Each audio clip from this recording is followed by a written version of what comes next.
যদি কিঞ্চিত মানসে অবদান করো মাওলা। ডাক্তার হিমন্ত বিশ্ব শর্মা, নরেন্দ্র মোদী, নরেন্দ্র মোদী।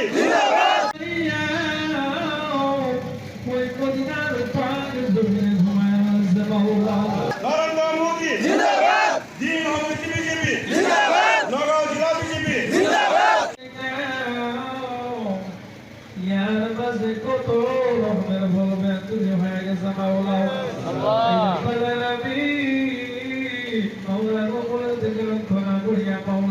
ডাক্তার হিমন্ত বিশ্ব শর্মা, নরেন্দ্র মোদী, নরেন্দ্র মোদী।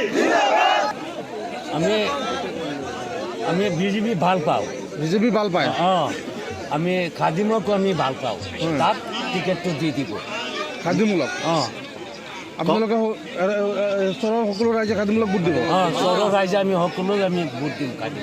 এবাৰ কংগ্ৰেছত ভোট নিদিয়ে আপোনালোকে? না কংগ্ৰেছত আমি নিদিওঁ। কংগ্ৰেছে ভোটৰ ৰাজনীতি কৰে বুলি ভাবে নেকি? আমাৰ বয়সটো 80 হৈ গ'ল, এতিয়ালৈকে আমি একো পোৱা নাই, শান্তি পোৱা নাই। কিয় আমিলো আজি আছিলে, ইউডিএফ আছিলে, একো কাম কৰা নাই। ইউডিএফত আপোনালোকে ভোট নিদিয়ে? নিদিওঁ। বিজেপিত যোগদান কৰিছোঁ। কিয় বিজেপিত যোগদান কৰিছে? যোগদান কৰিছোঁ, কংগ্ৰেছত ইমান ভোট দিছোঁ, কোনো সমাধান নহ'ল। এতিয়া বিজেপিত দিবলৈ আমি চেষ্টা কৰি আছোঁ। কি আপোনালোকৰ সমাধান হোৱা নাছিলে? বহুতেই আমি চহৰ অঞ্চলত আছোঁ, এতিয়া মই বহুত দুখ পাইছোঁ। হয়, এই চহৰাঞ্চল আটাইতকৈ দুৰ্গম অঞ্চল, তিনিটিকীয়া চৰ এবং বুঢ়চলী চৰ মছজিদৰ প্ৰাংগণত যিটো আমাৰ নিৰ্বাচন সভা অনুষ্ঠিত হয়, ইয়াত দেখা গৈছে যে মানুহ বহুত সময়ত অপেক্ষা কৰি আছিলে। আমাৰ ৰাস্তা ভুল হৈছিলে, ঘূৰি ঘূৰি আহিলোঁ, যিটো নদী পাৰ কৰি আহিলোঁ, তাত কমচে কম দেখা গৈছে কমচে 5,000 মানুহ সমবেত হৈ আছে। সকলো মানুহ স্বতঃস্ফূৰ্তভাৱে ওলাই আহিছে, ওলাই আহি বিজেপিক সমৰ্থন ওলাই আহিছে। আৰু কংগ্ৰেছৰ বিৰুদ্ধে ক্ষোভ উজাৰিছে, ইউডিএফৰ বিৰুদ্ধে ক্ষোভ উজাৰিছে যে কংগ্ৰেছে আৰু ইউডিএফে যে সংখ্যালঘুক প্ৰতাৰণা কৰিছে, ধোকা দিছে, সেই কথা ৰাইজে উপলব্ধি কৰিছে। আৰু এইবাৰ নিশ্চয় চৰকাৰী পক্ষ থাকিব। আৰু যদি আমাৰ চৰকাৰী পক্ষৰ ফালৰ পৰা উৰ্ধ্বতন কৰ্তৃপক্ষে যাকে আমাক টিকেট দিয়ে, এইবাৰ দিন সমষ্টিৰ পৰা বিধায়ক যে আমাৰ চৰকাৰী পক্ষে জিকি যাব, এই কথা নিশ্চিত হৈ পৰিছে, তাত কোনো সন্দেহ নাই। ৰাইজে আপোনাক বিচাৰিছে, আপুনি কি ক'ব? তাক ৰাইজে বিচাৰিছে হয়।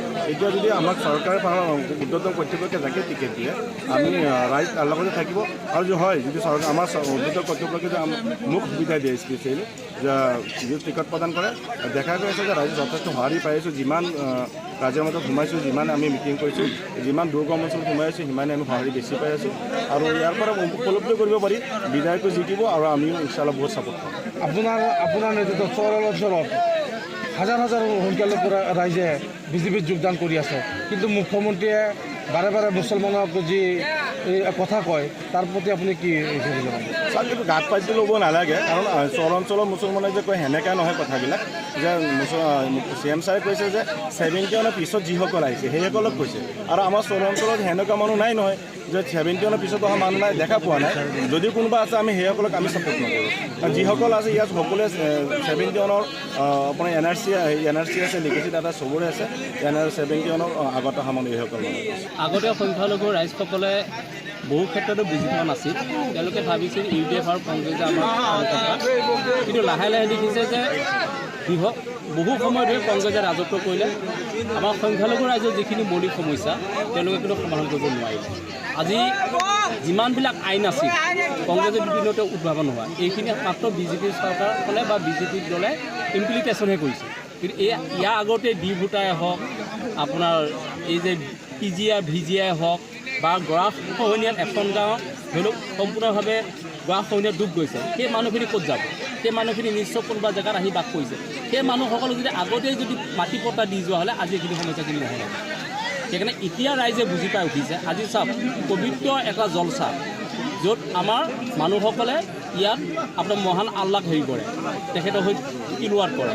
আজি এনেকুৱা এটা অনুষ্ঠানত হেল ধূল ভাঙি বিজেপি পক্ষত মানুহে এনেকুৱা সভাত, ধৰ্মীয় সভাত আহি বিজেপি দলত জইন কৰিছে, বিজেপি মাফলা লৈছে, বিজেপি টুপি লৈছে। ইয়াৰ দ্বাৰা প্ৰমাণ যে আহি থকা দিনত বিধানসভা নিৰ্বাচনত এইবাৰ ধিং সমষ্টিৰ ৰাইজে, সংখ্যালঘু ৰাইজে বিজেপি ভোট দিব, বিজেপি চৰকাৰৰ লগত থাকিব, আৰু তেখেতলোকৰ দুৰ্দশা চৰকাৰখনে নিশ্চয় আপোনাৰ হেৰি কৰিব, সমাধান কৰিব।